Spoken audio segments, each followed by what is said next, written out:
Syria's war machine continues its merciless assault on civilians. This time they're in the country's east. Witnesses are reporting assaults against protesters in Deir ez-Zor and Bukamal, towns on the border with Iraq. The situation in the city right now is very bad due to the lack in medical and food supplies, especially in Al-Jura neighborhoods where the bakers were prevented from receiving flour, which is normally supplied by the government. They say it's a plan that's been executed across the country many times in recent weeks.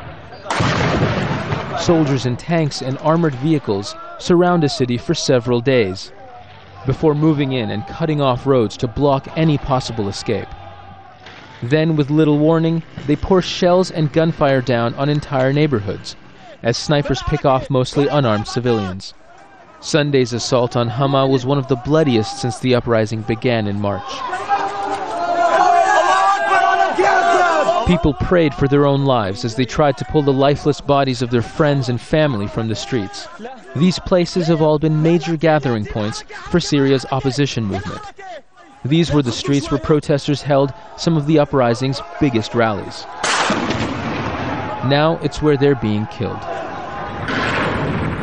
The Syrian government is in a race to crush dissent. The fear is Ramadan, the Islamic month of fasting and prayer, will gain the opposition's sympathy from the Muslim world. But the government's perspective seems far removed from the bloodshed on the ground. In a speech marking the 66th anniversary of the Syrian armed forces, President Bashar al-Assad praised his soldiers for foiling the enemies of the country and ending sedition.